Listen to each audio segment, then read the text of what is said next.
Дякую за те, що приділили час для нашої мережі. І розпочати я хочу ось з чого. Сьогодні роковини підписання того, що ми відмовилися від зброї. Багато хто говорить, що це була короткозорість, що Україна не має повторювати ту саму помилку тоді, коли є певні запевнення безпекові щодо НАТО. Як би ви хотіли, щоб виглядали? Що зобов'язано бути у цих договорах, які йдеться? По-перше, я хочу вам подякувати за ваш приїзд. І я знаю, що у вас було кілька важливих вже зустрічей. Для нас дуже важливо, щоб світ говорив про те, що відбувається в Україні. І це нам важливо, щоб ніхто не забував про Україну. Тому що ми тут виборюємо свободу, демократію, права, життя не тільки наших людей, а я впевнений, що ми виборюємо майбутнє для всього цивілізованого світу, передусім європейський континент і Сполучені Штати, так як є нашими партнерами. Для нас це дуже, дуже важливо. Друге, щодо Будапештського меморандуму. Знаєте, на мою думку, ми не можемо жартувати з життям людей. Це найдорожче, що є в світі. Ми не можемо жартувати з будь-якими паперами і ставитись до них несерйозно їх організовувати, а потім, знаєте, просто робити вигляд, що нічого тут такого немає, що можна не дотримуватись міжнародних договорів або не дотримуватись слова, яке ти даєш. Не можна з цим жартувати. Бо це є гарантії безпеки для людей, гарантії безпеки їх життів. Ми з вами, безумовно, то порушується нормальне життя, нормальність життя.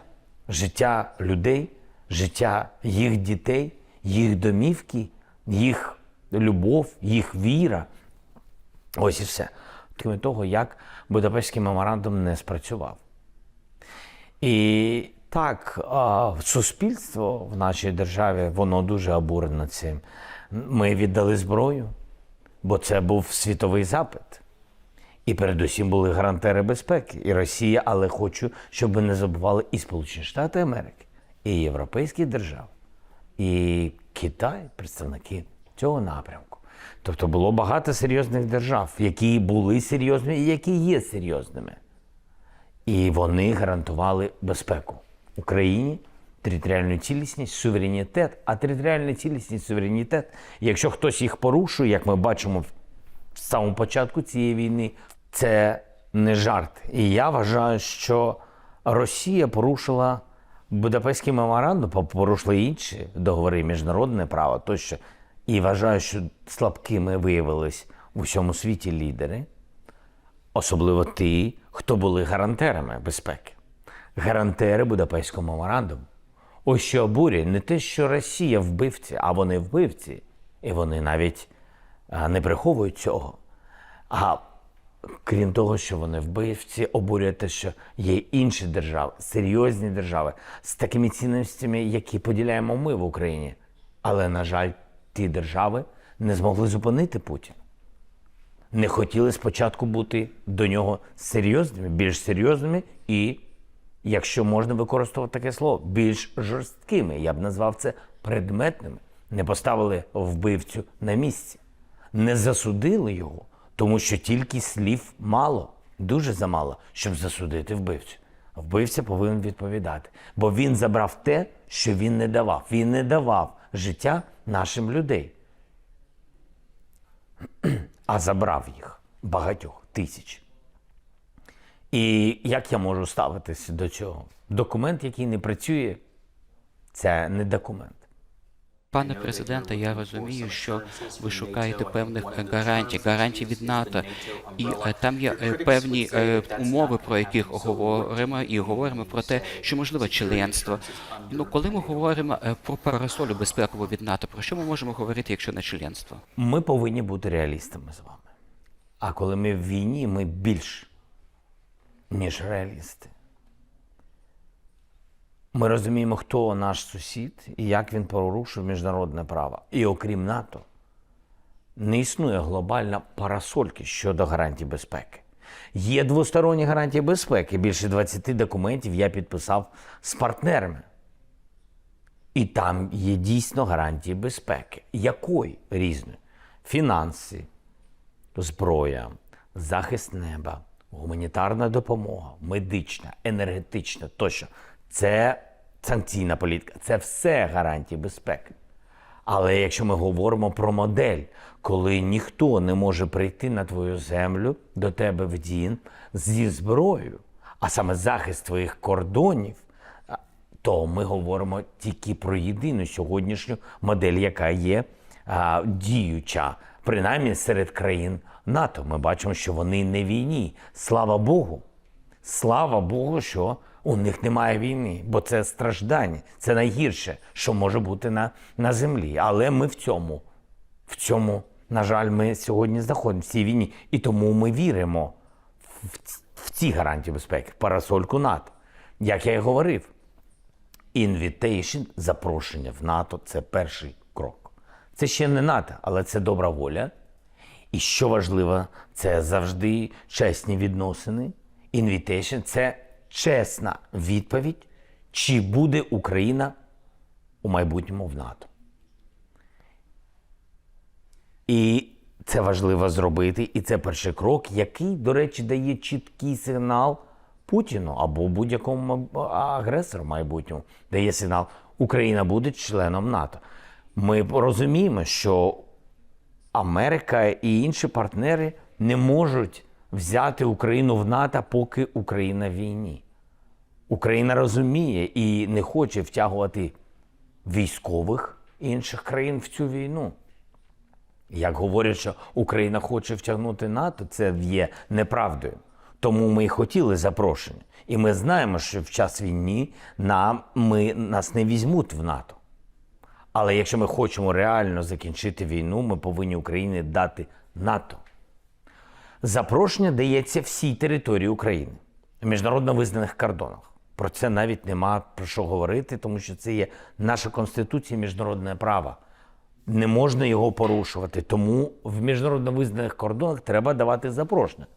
А ось дії Альянсу може бути і на ту частину, яку Україна буде контролювати, яку контролює, так? Зрозуміє, а потім з майбутнім розширенням. Я хотів би задати ще одне питання. Ви говорите про мир, і пане президент Трамп сказав, що треба завершити війну протягом 24 годин після інаугурації. І от мені говорять, поки я тут знаходжусь в Україні, Україна говорить, чи члени парламенту говорять, релігійні лідери говорять, і просто інші люди говорять. Як часто люди обговорюють мир? Це змінилося через ту динаміку, пов'язану з виборами Трампа? Втім, люди в Україні завжди хотіли мир. Зброю в руках. І це більшість нашої держави. Коли почалось повномасштабне вторгнення, у людей не було виходу, вони взяли в руки зброю, тому що вбивали їх дітей. Кожен з нас би так робив. Всі наші люди так робили. І я впевнений, що, не дай Боже, щоб в ваших державах, і в сусідніх наших, і в Сполучених Штатах була війна, але я впевнений, що кожен з вас так би робив. Ти повинен просто захищатись. Захиститись. І люди від цього, чи вони хотіли менше миру? Ні, в Україні завжди хотіли миру. І тільки миру. Україна дуже мирна держава, дуже мирні люди. Дуже віруюча, до речі, держава, дуже віруюча. Ви знаєте, що найбільша протестантська спільнота в Європі, в Україні. У нас найбільша рада церков. Люди у нас різної віри, різних релігій. Але дуже віруюча держава. І тому для них сьогодні є надія, що Трамп, а у нього позиція сильного президента, так ми це розуміємо принаймні. І що він через цю силу, а Путін розуміє тільки силу, що поруч з нами, поруч зі мною буде сильний президент з сильної країни, і що мир, ми досягнемо миру через цю силу. Тому у людей така і надія сьогодні є на нову адміністрацію Сполучених Штатів, на нового президента. І люди вірять в те, що він каже. Безумовно, коли президент говорить про 24 години, безумовно, це питання ж не про те, що він за добу повинен вирішити таке. Це дуже складно. Але це говорить, я його слова розумію, що він хоче це зробити швидко. І мені здається, що це важливо, щоб це було швидше, точно, тому що кожного дня ми втрачаємо людей. Але дуже важливо, щоб це так закінчилось, щоб не мало можливості розпочати знову. Це дуже важливо. Ви щойно згадали Сполучені Штати, і от ви в Білому домі, у White House, як будете говорити з Трампом про встановлення миру, відштовхуючися від стосунків зараз? Можемо зрозуміти одне одного. У нас були попередні дзвінки, і зустріч була, і наші команди зараз працюють, почали працювати більше, але, безумовно, тільки після інаугурації ми зможемо по всіх деталях розбиратися. Це юридично буде чисто. Це зрозуміла позиція і Сполучених Штатів Америки. Ми будемо знаходити всі можливості, щоб закінчити цю війну швидше і справедливо. І тут, мені здається, ми з новим президентом Сполучених Штатів на одному боці. Він дійсно хоче завершити війну. А ми, українці, дуже хочемо завершити. І він розуміє, що Америка не може бути слабкою, не може програти Україну. І це правильно, тому що все закінчиться не Україною. Якщо Україна буде слабка, якщо позиція Сполучених Штатів буде несильною, вибухи війни будуть в інших куточках світу. І це ми говоримо не тільки про Європу, де є високі ризики, як Балкани, як країни Балтії, які були частиною Радянського Союзу в свій час. Так само, як ми кажемо і про Pacific Region. Ми розуміємо, що це буде приклад. Якщо зло не поставити на місце, то обов'язково це буде прикладом і для інших авторитарних держав, які дивляться на інші напрямки. І ми це точно бачимо. А Росія сама по собі не може заспокоїтись. Ви бачите, що відбувається сьогодні в Грузії. Про це дуже мало говорять. І дії Америки на сьогодні щодо ситуації в Грузії, я вважаю, слабкі. Все дуже схоже. Була частина окупована в Грузії. Нічого з нею не сталося. Там просто мертва частина в Грузії. Там нічого немає живого. Там немає тієї цивілізації. Тощо. Це Росія робила спеціально заморожений конфлікт, щоб не дати можливість розвиватися Грузії, щоб вона не була в Європейському Союзі і в НАТО. Те саме вона робила і в Молдові, те саме вона робила в Україні, по всьому світу. Росія діє, знаєте, за однією мапою. Ось що відбувається. І сьогодні в Грузії, яка вчора була свободною, демократичною, сьогодні вона узурпована олігархами. Вся влада належить бізнесу, який пов'язаний напряму з Москвою, з енергетикою тощо. І сьогодні Грузія офіційно вже говорить про те, що питання Європейського Союзу, влада, я маю на увазі грузинська, питання Європейського Союзу, розвитку Західного ми відхиляємо поки що на кілька років. Повністю.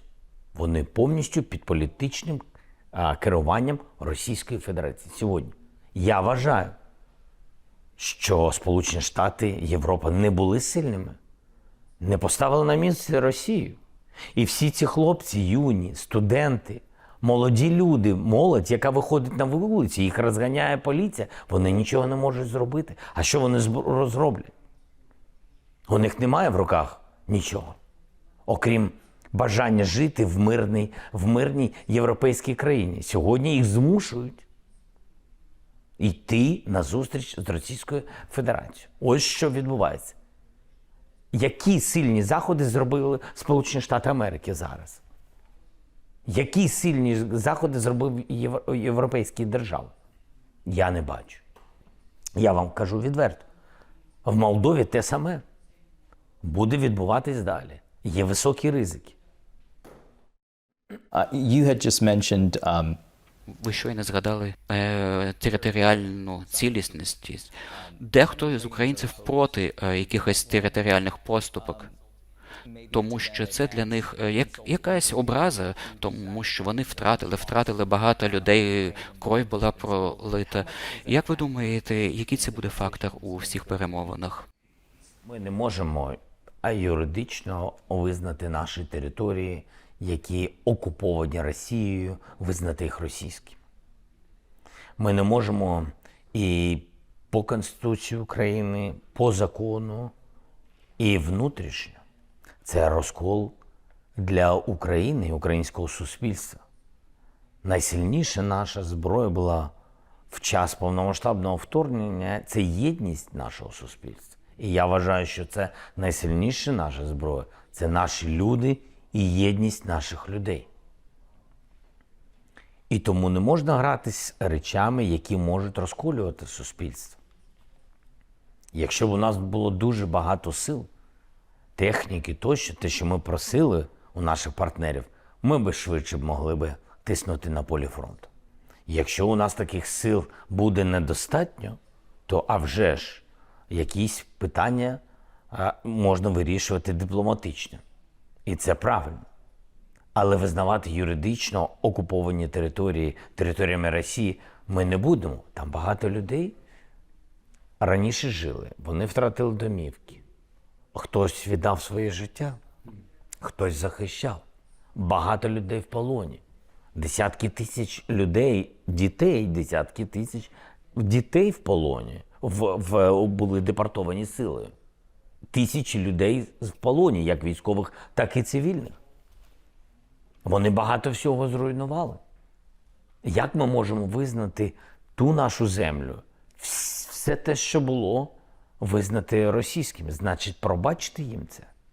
Якщо ви юридично визнаєте ті чи інші території, тимчасово окуповані, визнаєте російськими, це значить, ми пробачили їм. Значить, світ заспокоївся і дав їм можливість. І знов-таки це дуже поганий приклад для майбутніх таких ризиків в інших куточках світу. Тому юридично це неможливо. Але дипломатично треба досягати своїх цілей. А цілі – це сталий мир, безпечний мир і більш швидкий для України. Завтра День української армії. Можливо, ви хотіли б передати не лише чоловікам та жінкам, які воюють за Україну, але перед всім світом, можливо, треба визнати нашу вдячність цим військовим. Це дійсно наша сила, тому так говоримо ми Збройні Сили України. І це сила, яка була в перші ж дні вторгнення, і сили, на які всі люди дуже сильно розраховують. Але я хотів би подякувати, напевно, близьким, рідним, батькам і дітям наших воїнів. Я думаю, що це дуже важливо, щоб вони були живі і здорові. Тому що воїн, він захищає передусім не щось абстрактне, він захищає Україну і своїх близьких рідних, тому що це і є для нього його сім'я, це і є його країна. І я думаю, що це найбільша мотивація захистити життя твоїх близьких рідних. І найбільша мотивація для воїнів. Тому я хотів подякувати передусім за те, що вони виховали таких воїнів, батьки, а їх дітям подякувати за те, що вони підтримують своїх батьків, мам та татусів, за те, що вони підтримують воїнів. Я думаю, що малюнок, дитячий малюнок з написом «З Днем ЗСУ» – це найдорожчий, я думаю, подарунок для воїна, який тільки може бути. Тому я хочу їм побажати, щоб вони були живі і здорові. Якщо вони живі і здорові, воїн думає, тоді як захистити Україну і як зберегти себе. Це також дуже важливо, бо без нього нічого не буде. А якщо у нього вдома з сім'єю якісь є проблеми, не дай Боже, проблеми, то він починає не фокусуватись на своїй справі. І він думає про те, як зараз допомогти його рідній людині. Тому побажаємо всім рідним, близьким наших воїнів в День ЗСУ сил. You just mentioned children. Ви щойно згадали дітей. The official count, I believe, is about 20,000. Я думаю, що офіційна статистика 20 тисяч вивезених дітей з України в Росію. Дехто називає значно більші цифри, говорить сотні тисяч. Який пріоритет? Яким чином ми будемо повертати їх? Найскладніше сьогодні з тих, кого нам треба повернути, це найскладніше – це діти. Як ми повертаємо військових?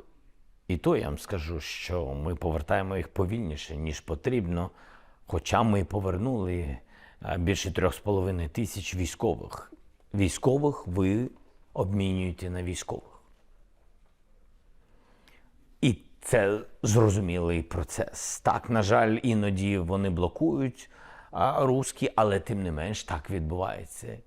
Іноді є можливість повернути цивільних. І нам зрозумілий інструмент, яким чином ми повертаємо і цивільних. І ви знаєте, що ми і священнослужителів повертали різних людей. Що з дітьми? З дітьми дуже складно. Чому? Тому що ми не можемо міняти дітей на дітей. Там наші депортовані сили українські діти. У нас немає руських дітей. Ми нікого не вкрали, нікого не депортували. Жодного разу такого не було. І навіть наша операція в Курській області – це є доказ. Тобто не можна сказати, що просто українців немає на російській території, і тому ми нікого не чіпали. Ні, от ми в Курській області робили операцію. Жодна людина не вкрадена, жодну людину цивільну ми не вбили. Жодна дитина там не постраждала. В цьому різниця. Тобто Росія це хотіла. А тепер, що таке хотіла? Вони верифікованих дітей вкрали 19,5 тисяч. Ці цифри не різняться. Це ті діти, які верифіковані нашими інституціями, бо є прізвище, є ім'я, зрозуміло, що це за дитина і звідки вона. Але зверніть увагу на те, що офіційно, мені здається, у 23-му році їх російський омбудсмен повідомила про те, що вони у себе тримають 700 тисяч дітей українських. Так, це їх офіційні дані. Я не знаю, наскільки це правда, але це жах. Жах. Тобто вони пишаються тим, що вкрали дітей. І просто це те, що є, яка Росія сьогодні, як вона виглядає, хто вони є, сам перед. І тому дітей повертати тільки завдяки партнерам, завдяки тиску, ми знаємо, політичному, говорити про це і більше, і більше. І а вже ж ми віримо, якщо нам вдасться з Європою разом з президентом Трампом закінчити цю війну, ми дуже хочемо повернути всіх наших військових, цивільних, безумовно, передусім, повернути наших дітей додому. Для нас це дуже важливо. Зараз ми повертаємо дітей через посередництво Катару, через посередництво Ватикану і, безумовно, є приклади, коли та чи інша країна може допомогти з невеликою кількістю дітей. На сьогодні ми повернули 1030 дітей. 1030 з 19,5 тисяч верифікованих. Ось такі, на жаль, трагічні цифри.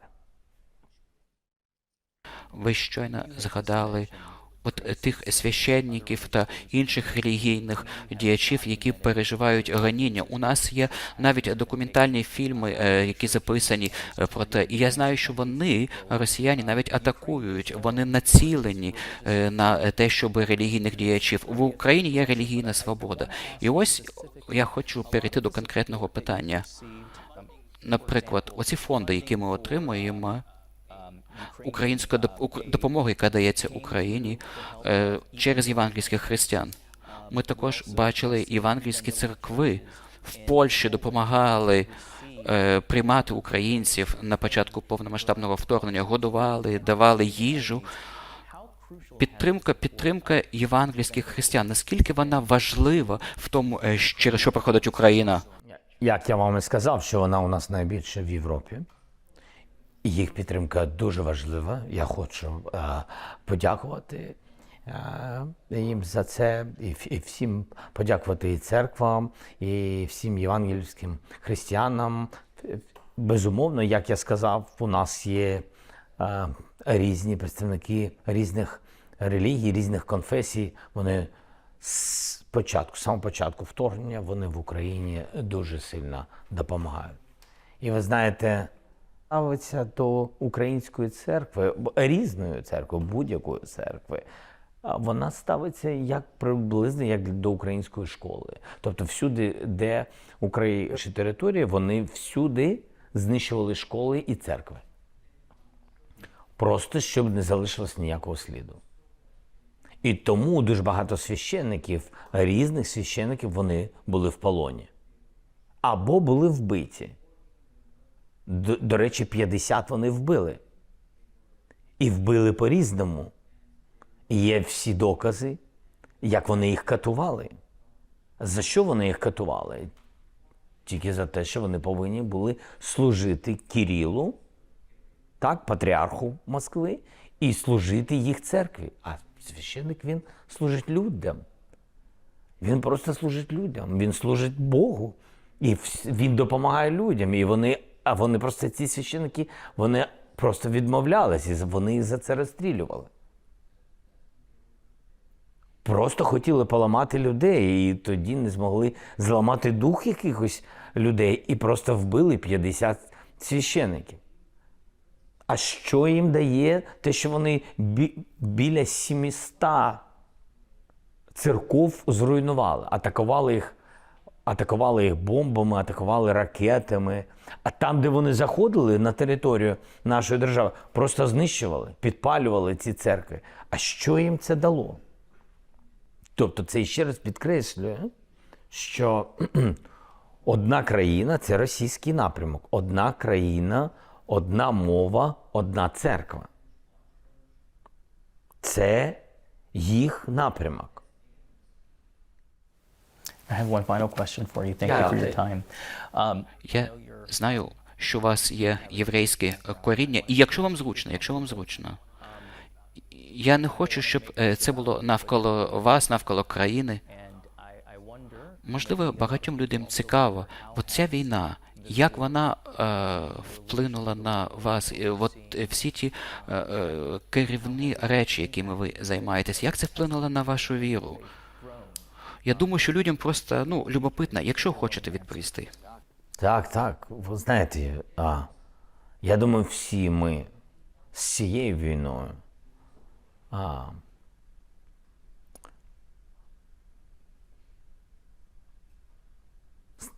стали більш віруючими,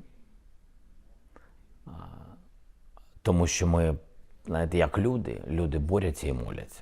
Що вам скажу? Так воно і є. І це дуже важливо. Тому що людині дуже потрібна допомога.